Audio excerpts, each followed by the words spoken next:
Saludos y bienvenidos una semana más. Estamos aquí en marcha en Mangas Verdes, contando toda la actualidad relacionada con el medio ambiente, con la naturaleza, con la ecología, con todo lo verde que, bueno, cada 7 días resumimos en la medida que podemos, porque el programa tiene su tiempo limitado y hay muchas cosas que contar. Muchas veces hablamos de cosas negativas, pero también hay muchas cosas positivas y nos gusta hablar de ellas. Y cosas positivas además también en España. De todo ello os contamos enseguida en un programa que cuenta como siempre con la compañía de Cygnus, reciclando neumáticos en pantallas acústicas, suelos de seguridad y parques infantiles, balsas de almacenamiento, mezclas bituminosas y muchos más usos. Descúbrelo en cygnus.es. Descubre a Mangas Verdes hoy en nuestro control de sonido con Marina Ruiz y en nombre del equipo de redacción, saludos de Pedro Pablo May.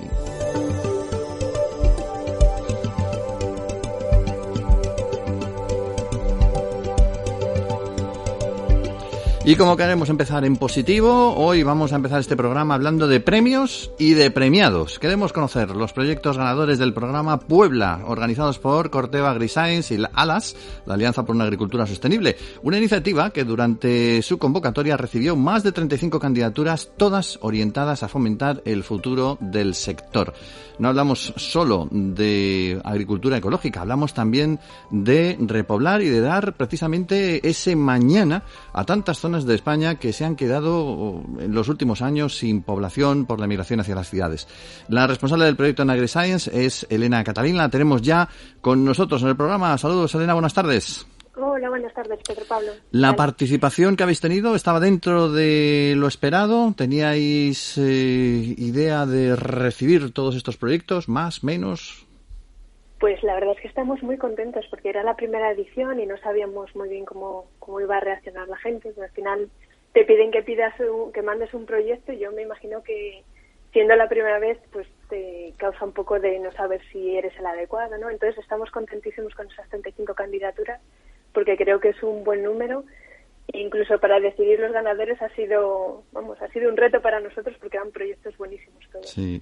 ¿Ha habido proyectos de más puntos de España que de otros o ha estado repartido? Porque veo la lista de los ganadores y parece repartido como la lotería de Navidad, porque cada uno es de un sitio. Os habéis recibido de toda España entonces, ¿no? Sí, hemos recibido pues eso de todos lados.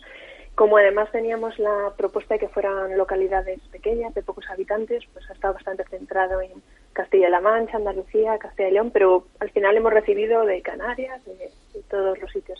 Pues hablemos de alguno de esos premiados, alguno de los proyectos que te ha llamado especialmente la atención. Bueno, vamos a decir en primer lugar que son Julián García Vega y María Sierra por Tierra de Pistachos en la localidad granaína de Guadix, Miguel Ángel López García y Rubén Morán por Baltor en Santa María de la Isla, León y Río Lobos, Cáceres, Rafael Muñoz Rubio por Experiencia MI 01898 en Pozo Blanco, Córdoba, Lucía Velasco por Vaqueiras del siglo XXI en Concejo de las Regueras en Asturias, Lidia Domínguez por Aires del Apartadero en Fasnia, en Tenerife y Carolina Ramos en Lerma, en Burgos. ¿Hay alguno de estos proyectos? Yo supongo que todos te gustarán y te habrán llamado la atención, pero ¿podrías destacarnos alguno de ellos que sea especialmente, pues no sé, original o novedoso en su concepción?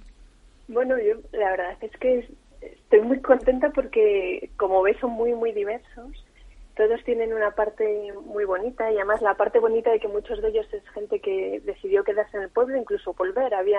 Por condiciones de trabajo, había salido del pueblo y decidió volver otra vez. Entonces, me gustan todos. No sé, me gusta mucho la experiencia mío 1898 porque además de tener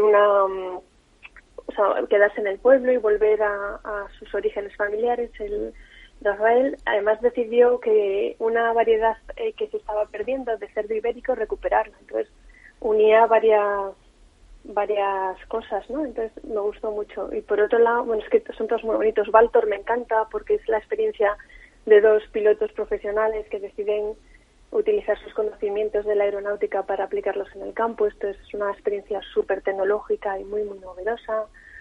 Lucía con Vaqueiras es increíble también la labor que está haciendo, no solo de recuperar por la transhumancia y continuar con ella, que es algo que se utiliza desde hace un montón de tiempo, sino que además tienen una red de mujeres asturianas muy interesante que las une en su trabajo y en sus experiencias del día a día.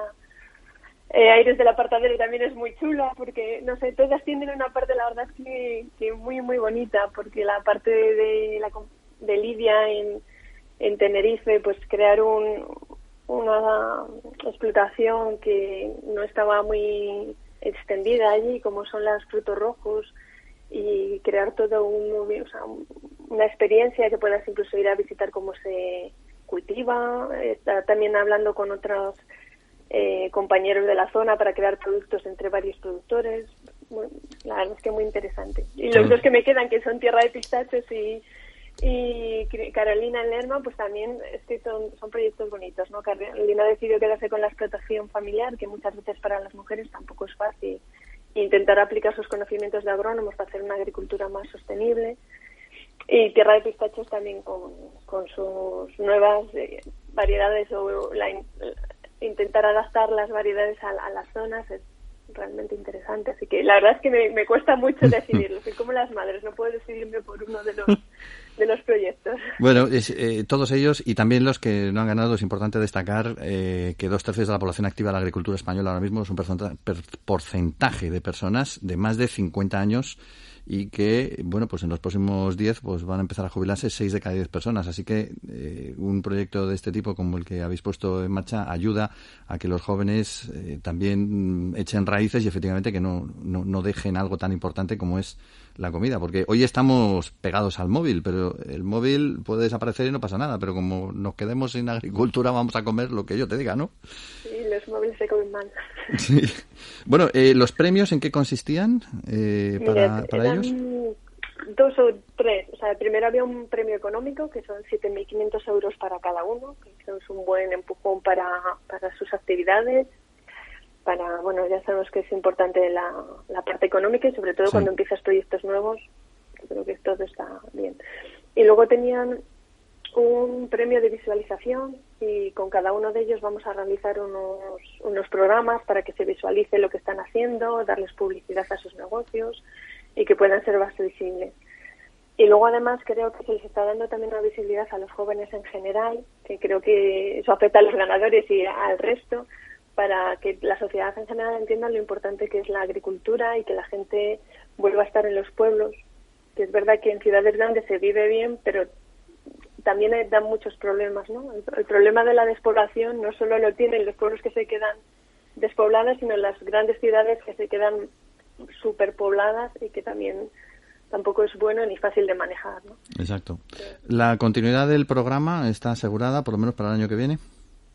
Pues eso esperamos. Estamos ahora en evaluación de los resultados, que ha sido muy positivo, por lo cual no creo que la compañía seguramente lo apoye la decisión de volver a lanzarlo. Yo estoy súper motivada a seguir con ello y esperemos que pueda ser así. Estupendo. Muchas gracias, Elena Catalina, y bueno, enhorabuena por esta iniciativa y esperamos conocer la convocatoria de una próxima edición. Genial, pues muchísimas gracias.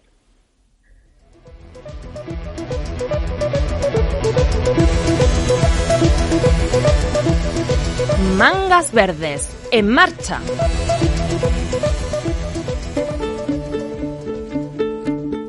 Bienvenidos a Planeta Bosque, un espacio destinado a conocer especies de árboles de todo el mundo. Planeta Bosque apoya Life Terra, una fundación que cuenta con entidades de 8 países en un proyecto del programa LIFE de la Comisión Europea para plantar 500 millones de árboles de aquí al año 2025. Hablemos del pino, hablemos de esas 90 especies que existen de este árbol que se extiende por buena parte del planeta, al menos por sus zonas frías y templadas, y que en España conocemos muy bien. Es fácil identificar a los pinos, además, por sus hojas perennes y por las piñas en las que maduran sus semillas, y también por esa copa tan característica que lo convierte en un árbol especialmente majestuoso cuando uno se encuentra un pino solitario en medio del campo. Es una de las plantas más antiguas que conocemos. De hecho, se ha desenterrado un árbol fósil de hace cerca de 300 millones de años en Almadén de la Plata, en la Sierra Norte de Sevilla. Bueno, allí lo encontraron en 2007 y este ejemplar se considera el antepasado más directo de los pinos que hoy tenemos. Un protopino que vivió 80 millones de años antes de que nacieran los árboles, los ejemplares que hoy tenemos en nuestros campos. Había tantos pinos en España que, por ejemplo, el historiador romano Plinio llamó Pitiusae a las islas de Ibiza y Formentera, las islas Pitiusas, que se llaman desde entonces.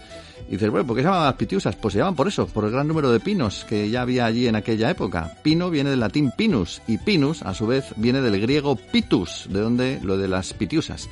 Que además pitus deriva de una palabra indoeuropea mucho más arcaica, que no la pongo aquí porque ya está que me cuesta leerla. Hace tanto tiempo que conocemos el pino y que convivimos con él que está presente hasta en nuestra forma de hablar. Pues, por ejemplo, hablamos de empinarnos cuando nos estiramos, de hacer el pino, por ejemplo, para colocarnos estirados cabeza abajo, de intentar nuestros primeros pinitos cuando empezamos una actividad, de plantar un pino cuando... Bueno, de muchas cosas hablamos, de los pinos. El caso es que se considera como árbol símbolo de fuerza, de vitalidad, incluso de inmortalidad. Pocas cosas más agradables para aliviar una salud tocada que un paseo por un pinar, donde nuestro sistema respiratorio se puede curar, aun temporalmente, de dolencias como la sinusitis o la bronquitis. Hay muchas especies de pinos, quizá la más apreciada sea la del pino piñonero, que tenemos en todo el Mediterráneo. Los piñones, grandes y comestibles, son apreciados desde la antigüedad. Los romanos, sobre todo sus legionarios, los consumían mucho por su facilidad para la conservación y el transporte. Aunque no solo se comen los piñones, hay recetas para todo el mundo. En La Manchuela, una comarca de La Mancha, entre Cuenca y Albacete, se consume, por ejemplo, las piñas verdes. La madera del pino destaca por su resistencia y dureza y también por la resina que elabora y que le protege de los microorganismos. Por eso se han construido tantas casas y tantas cosas con madera de pino. Hasta Pinocho, porque el nombre del famoso personaje viene del apócope de dos palabras italianas, pino y occhio, el pino con ojos. Así que ya lo veis, pinos en todas partes. Plantar, geolocalizar, educar, crear comunidad. Si quieres hacer algo eficaz en favor del medio ambiente, súmate a Life Terra, uno de los proyectos más importantes diseñado en la Unión Europea para reforestar nuestro continente. Aprende más en www.lifeterra.eu.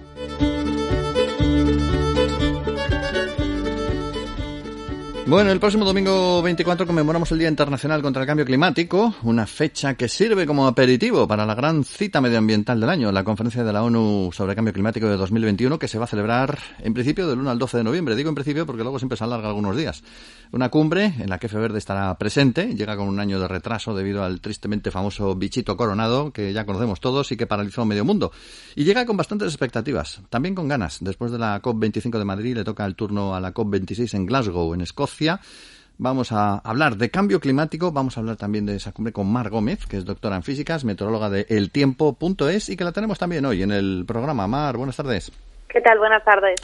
Bueno, el Día del Cambio Internacional contra el Cambio Climático, esta es una expresión que hace muy poquitos años la gente prácticamente ignoraba. El cambio climático, sí, pues que llueve, que hace sol, qué tal, pero hoy día parece que ya se va conociendo socialmente más y mejor. Un cambio climático que para algunas personas no es tan evidente por la confusión que hay a veces entre clima y meteorología, ¿no? Sí, yo creo que cada vez está más clara la diferencia, pero sí que es cierto que todavía hay algunas confusiones al respecto, ¿no? Yo siempre intento aclararlo poniendo un ejemplo pues muy sencillo, ¿no? Y es que básicamente lo que podemos considerar como el tiempo atmosférico, es decir, la previsión meteorológica que nosotros elaboramos en nuestro día a día, podría ser similar al humor que tenemos nosotros, ¿no? Fluctúa a lo largo de los días. Y en cambio el clima se construye a través de esas variables atmosféricas de forma robusta a lo largo de un periodo de años de como mínimo 30 años. Así que lo podríamos comparar con nuestra personalidad, ¿no? Construida a lo largo del tiempo de una forma pues mucho más estable, mucho más cuidada, más elaborada, ¿no? Y yo creo que con este ejemplo siempre es más fácil diferenciar ambos conceptos, o bueno, al menos así me lo suelen transmitir. Eso puede explicar, por ejemplo, las contradicciones que hemos estado viendo entre algunas cifras que se nos dan a nivel internacional y otras que comprobamos, pues por ejemplo, se nos habla, siempre dice, bueno, los últimos años han sido especialmente calurosos, pero luego resulta que hemos tenido uno de los veranos menos calurosos de los últimos años.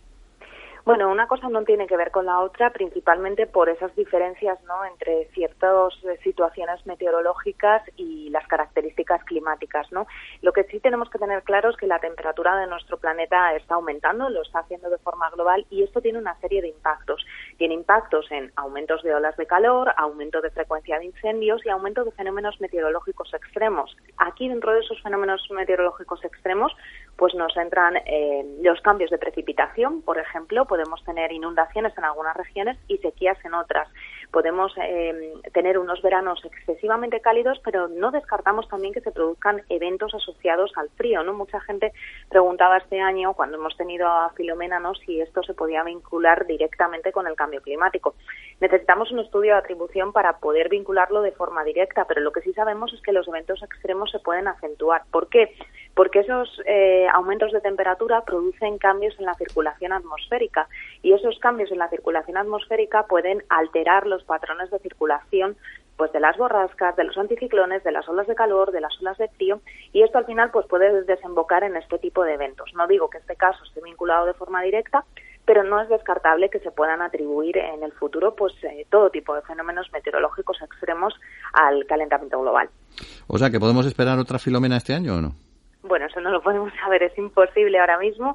Por mucho que hayamos visto, que sé que ha salido pues en muchos medios de comunicación, si se podía o no predecir una Filomena, lo cierto es que eso entra dentro de las previsiones meteorológicas, y ya sabéis que las previsiones meteorológicas decrecen en fiabilidad a medida que pasan los días. Normalmente una previsión fiable pues puede ser entre 3-5 días, y podemos ver una tendencia pues más allá de una semana, pero no podemos saber ni muchísimo menos si vamos a tener un evento de este tipo, como tampoco podemos saber si el próximo verano pues tendremos una ola de calor intensísima o unas inundaciones tremendas en el Mediterráneo. Ahora mismo pues no podemos saberlo.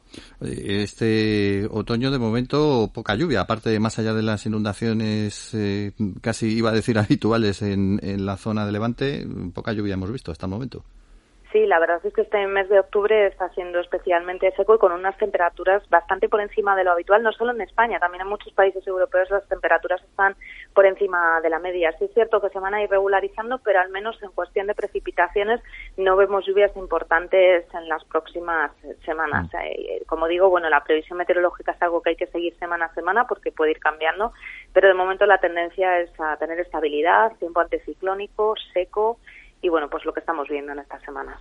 Bueno, no queremos dejar de hablar de la COP. La experiencia de Madrid fue espectacular, por lo menos para nuestra redacción. Ahí estuvimos durante todas las 2 semanas que duró y viendo pues muchas cosas interesantes. Se calificó entonces como una especie de cumbre de transición, un poco para resolver el tema de que Chile, bueno, Brasil en primer lugar y luego Chile en segundo lugar no pudieran organizarlo, pero se sacó adelante, se sacó bastante bien, la verdad, y sin grandes avances, pero por lo menos se mantuvo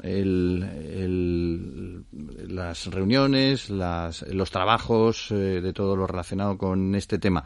Para Glasgow, ¿crees que se dará algún paso adelante o va a ser, a tu juicio, a lo mejor una cumbre también de continuidad a la espera de algo más potente, estilo lo que fue París en 2015, por ejemplo?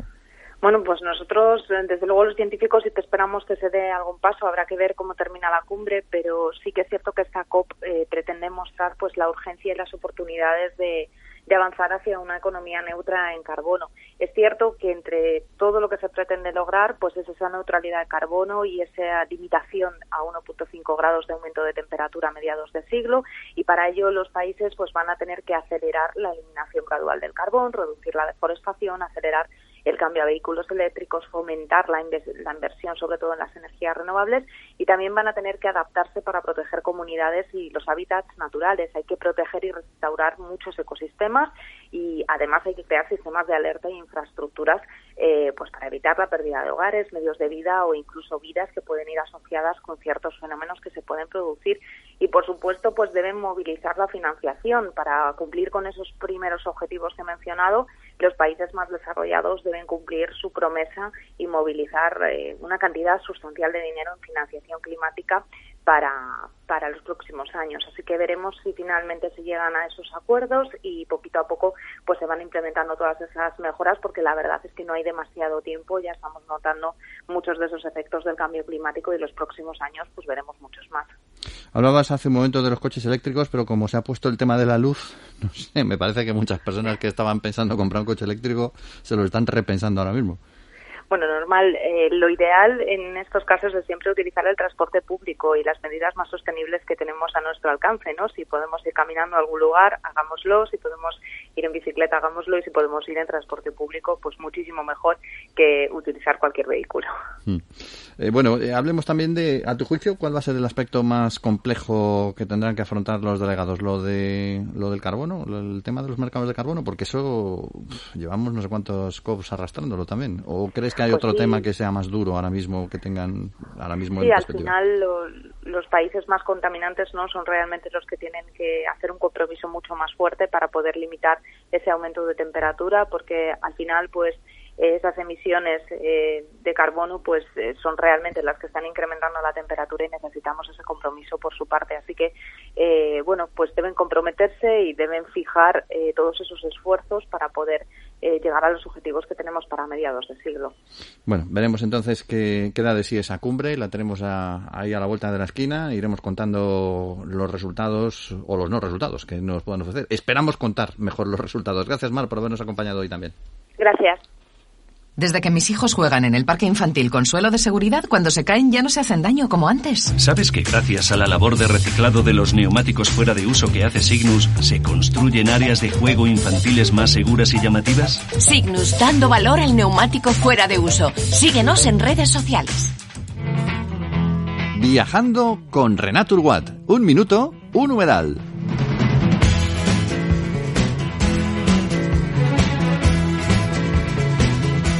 En nuestro recorrido por los humedales españoles, hoy nos quedamos en Madrid, en los humedales del macizo de Peñalara, en el Parque Nacional de la Sierra de Guadarrama. Dicen los expertos que su origen está relacionado con la actividad glaciar de la última etapa de la Edad del Hielo, y su valor ecológico, desde luego, es importante. De entre todos ellos destaca por su tamaño y por su localización en un característico y muy bonito circo natural, la conocida como Laguna Grande de Peñalara. Hay otras localizaciones como las lagunas de Pájaros y la de Claveles, se llaman así por razones evidentes. Y también hay que contar con numerosas charcas y zonas de turba que están repartidas por todo el macizo y que, pues a pesar de todo van empobreciendo los suelos poco a poco. Estas son las paradojas de los ecosistemas. La popularidad del lugar y la cercanía a la capital llegaron a ponerlo en riesgo por la excesiva afluencia de turistas más bien poco versados en cuestiones ecológicas, vamos a decirlo finamente. Así que fue necesario desarrollar un proyecto de restauración ecológica que a día de hoy limita las visitas para mantener sus condiciones naturales. En el caso concreto de Peñalara, esta laguna la encontramos a poco más de 2.000 metros de altitud y presenta unas dimensiones que pueden ser calificadas de reducidas en comparación con algunos lagos pirenaicos, desde luego, pero son muy similares a otros, como los que encontramos en las sierras del noroeste peninsular, o en el sistema ibérico, o en Sierra Nevada, o en la Sierra de Gredos, que queda cerca. Su volumen es de unos 11.500 metros cúbicos y su profundidad máxima no alcanza los 5 metros. La laguna de Claveles, sin embargo, se ubica en un arco morrénico en la zona superior del conocido como Circo de Pepe Hernando y es de carácter más temporal, o sea, suele secarse en verano, por decirlo rápidamente. Y la de los Pájaros está al norte del macizo de Peñalara, casi en la divisoria de la cuerda del mismo, y la verdad es que se llama de los Pájaros, pues eso, porque había muchas aves por ahí, hay muchas aves que van y vienen, pero podría haberse llamado la Laguna del Zapato, porque tiene forma de suela de zapato. Esta laguna sí que es permanente, aunque su profundidad máxima no suele ser superior al medio metro. Como en todos los lugares donde hay humedales, también aquí, en Guadarrama, reina la naturaleza y la biodiversidad, y así encontramos pues todo tipo de hongos y setas, de reptiles, de aves, por ejemplo el milano real, el halcón peregrino, el águila imperial, de mamíferos como el gato montés, la musaraña enana, la nutria, la cabra montés, que no cabra montesa, que hay quien dice cabra montesa, pues no, eso es una marca de moto, pero la cabra montés es como se dice. Los líquenes, como el Evernia prunastri o el lobaria, flores y árboles singulares, desde los más comunes como el rebollo, el acebo, el abedul, hasta abetos del Cáucaso, alerces o cipreses de Lawson. En fin, un lugar, desde luego, para reconciliarse con la naturaleza, como todos los humedales con los cuales vamos pasando etapa y vamos contándoos a lo largo de este microespacio dedicado por Renatur Watt.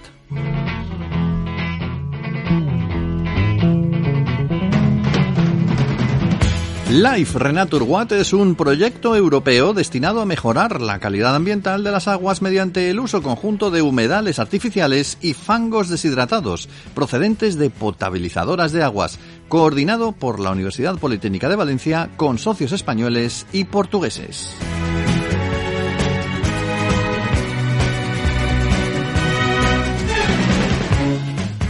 Tenemos una nueva edición de la Another Way Film Festival a la vuelta de la esquina, con una inauguración simultánea en 10 ciudades: Madrid, Barcelona, Bilbao, Málaga, Mallorca, Pamplona, Sevilla, Toledo, Valladolid y Vigo. Y como en cada edición hemos venido hablando de los contenidos del festival, hoy queremos aprovechar para presentar la película española que compite en la sección oficial. Se titula Panteras. Los protagonistas son los grandes felinos. Bueno, los grandes felinos y el fotógrafo Andoni Candela y su hijo adolescente, Unai. Hablamos con Andoni ahora. Buenas tardes, Andoni. Hola, muy buenas tardes. 4 años de viajes, os ha costado rodar Panteras, ¿no? Pues sí, 4 años que hemos estado desde que empezamos hasta que acabaron los viajes, y luego pues un año más preparando pues todo ese material elaborado durante esos años. Bueno, una película en la que vemos todo tipo de felinos, desde los pumas chilenos hasta los guepardos africanos, los linces españoles, los leopardos de las nieves en el Tíbet. ¿Cuál es tu felino favorito de todos esos? Pues la verdad que no tengo uno favorito, y de hecho a lo largo de los años, que aparte de este proyecto intenso, pues en otras ocasiones yo me dedico desde hace muchos años a fotografiar animales y fauna salvaje, pues los han ido cambiando. En algún momento ha sido el guepardo, en otros momentos ha sido el puma, a veces, muchas veces ha sido el leopardo de las nieves, que es el que casi es el más misterioso. Muy bonito. Ya que no tengo uno y ha ido cambiando de uno a otro. Bueno, no solo los felinos, uno ve la película y ve que el gran protagonista en realidad es el paisaje, porque enfocáis a los felinos, pero también hay otras especies. Habéis filmado, por ejemplo, elefantes, búfalos, avestruces, me parece que son, o ñandúes, no lo sé, en un momento dado. Efectivamente, sí, lo que dices para mí es una buena apreciación, porque para mí es una de las cosas más importantes. O sea, los felinos son parte de un ecosistema y son además bioindicadores. Y que puedan vivir esos grandes felinos, pues significa que necesita el medio que esté adaptado, ¿no? En cuanto a presas, en cuanto a paisaje, y eso es lo que intentamos reflejar en la película, en el documental, que hay un equilibrio en el que el hombre también forma parte, a pesar de que nosotros no nos hemos centrado en la parte humana, pero obviamente el tratamiento que damos al medio pues es fundamental para que esas especies, los felinos y también sus presas, pues puedan continuar sobreviviendo, porque algunas están pues bastante amenazadas. Hay algunas imágenes que a mí me han llamado especialmente la atención, las del leopardo de las nieves, por ejemplo, moviéndose por ahí, por entre las paredes rocosas, que, no sé, me parecen espectaculares, porque otros felinos lo estamos más acostumbrados a ver imágenes de tigres, por ejemplo, o de linces, pero de esos leopardos es una cosa, no sé, majestuosa, podría decir. ¿Cuál es el momento más peligroso que habéis pasado en este rodaje? Porque alguno habrá habido. Sí, pues a ver, peligrosos en cuanto a peligro, pues yo creo que han sido más por los insectos en zonas pues como el Pantanal, que fuimos en la época de lluvias, que había una cantidad de mosquitos y otras criaturas que se te metían por todos los sitios, también cuando estuvimos en Sri Lanka. Yo creo que eso ha sido y luego momentos de mucho frío, pero que tampoco eran peligrosos. Y en cuanto a los felinos, pues tomamos todas las prevenciones que hay que tomar, porque no tiene sentido. De hecho, peligrosos, a pesar de que se piensa que son muy peligrosos, realmente peligro pues solo puedes tener con los tigres y con los leones. El resto de felinos es muy difícil que haya un ataque, y de hecho de varios de ellos no hay ni ataques documentados o son muy raros. Uh-huh. Pero con leones y tigres pues hay que tener todas las precauciones, que decir que no puedes irte a caminar por ahí, y menos de noche, aunque estés acampando, salir, ¿no? Y eso ha hecho que no haya habido, pues ha habido muchísimas aventuras y días de espera y tal, pero peligro en sí pues tampoco lo ha habido. Yo creo que además es una experiencia vital tremenda, o sea, le has dejado una herencia a tu hijo particularmente tremenda. ¿Cuál va a ser su futuro? ¿Fotógrafo como tú o no? Pues pues curiosamente a otro nivel, pero también siguiendo un poco la línea, pues lo último que ha hecho cuando justo regresamos, que fue pues cuando entró la pandemia, pues él ahora mismo él mismo ha montado un documental de su vivencia de la pandemia en el lugar donde nació, que es un pequeño pueblo del Pirineo, y justo ahora él sacará un documental también. O sea que un poco él está estudiando arte y también imagen, y obviamente los animales y la naturaleza la atrae, y entonces ahora ya irá en solitario, ya cumplirá 18 años el año que viene, y ahí será su camino. Andoni, esta pregunta es inevitable. ¿Tenéis gato en casa? Pues tenemos 2 ahora, sí, Lo sabía. Buena pregunta, mira. Pues sí, hace años también, y sí, pues hay 2. Digo por el interés por los felinos, porque ya sabes que hay quien dice que es más de perro y quien dice que es más de gato. Pues en este caso son protagonistas en casa los gatos. Muy bien, pues la peli está en el festival. Yo supongo que luego la estrenaréis a lo mejor en salas, ¿o Sí, cómo va? Exactamente, a partir del fin de semana está el pase del festival, que es el día 24, este domingo a las 7.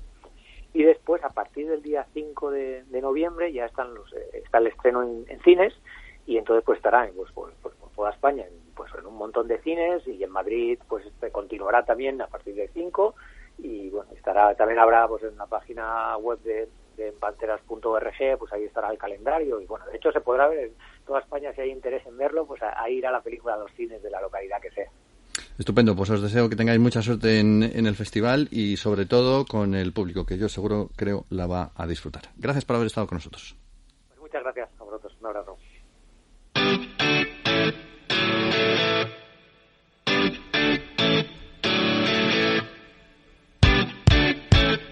Mangas Verdes, pasión por el medio ambiente.